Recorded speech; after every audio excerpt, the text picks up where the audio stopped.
is talking about.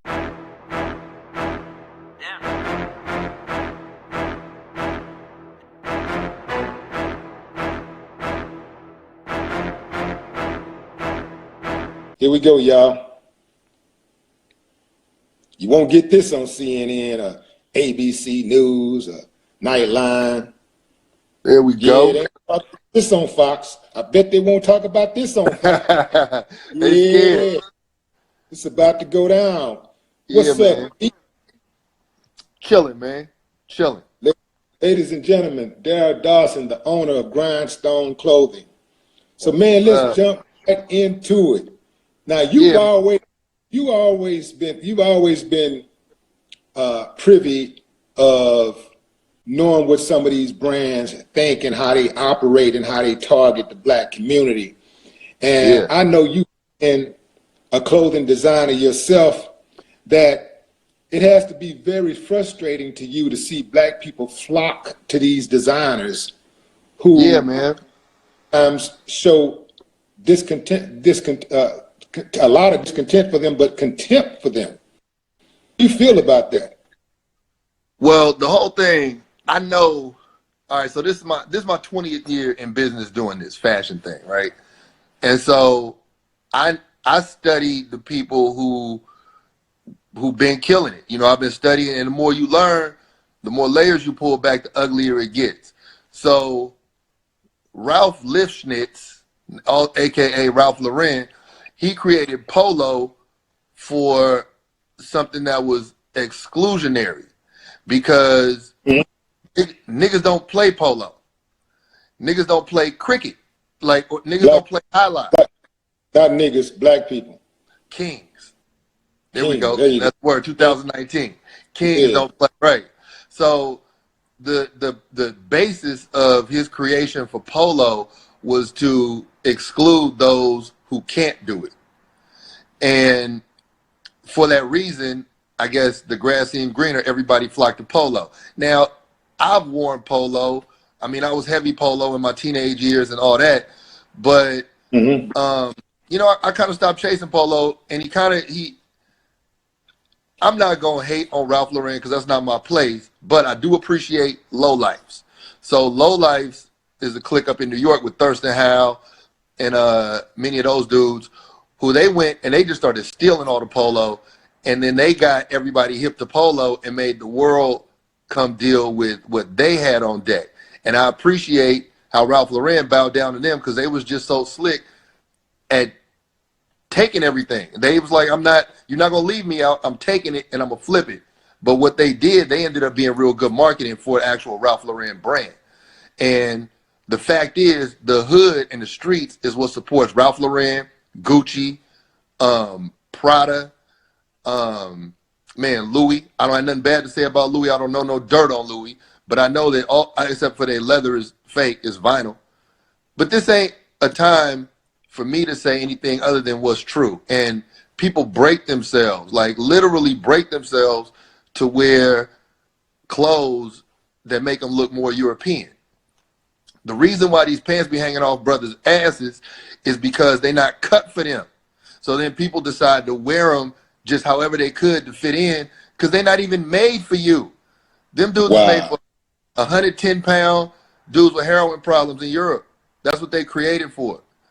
And so, well, not everybody got heroin. Hey, I'm just right. But the bottom line is that they're not made for black men who got, they're not made for our bodies. Those type of pants are not made for our bodies. They not. And then so we go so hard. And I mean, I've ran through all the designer brands, wearing them. They've been in my closet, all that. But it really don't make sense how much the stuff costs for me to be somebody who makes clothes. Like, so I can have a mercerized cotton t-shirt. I know how much it costs. They have a mercerized cotton t-shirt. When the customer comes to get it, it costs a lot more. And the customer comes in to try to remove themselves from the poverty element that they live around, to try to look extra rich, but really you just made yourself extra broke for some cotton. And don't get me wrong, I've been part of that wave. I get it, but they don't love us. Gucci came out with Gucci and Prada in the past year. Well, Gucci just came out with theirs, but they came out with the a blackface Jim Crow line. Prada what was that? little, huh? Say that again. They just came out with a blackface Jim Crow line. Like that was the theme of what they just came out with. Like things looking like you know what white America used to make fun of black people back in the day. And so for some reason blackface is really fun for white people. Like, I mean, I thought spray tans was enough, but now they just going all the way in on the blackface. And what it does, it is poking fun at black people, not only because of the history, but it's poking fun and daring us to spend the money on what they charge to make fun of us. So they tell the audience what the process is when a line decides that they want to have a new creation. What is the process before, from the time that they think of that idea to the time that that product actually hits the shelf? Man, if you're doing it right, it's 18 months.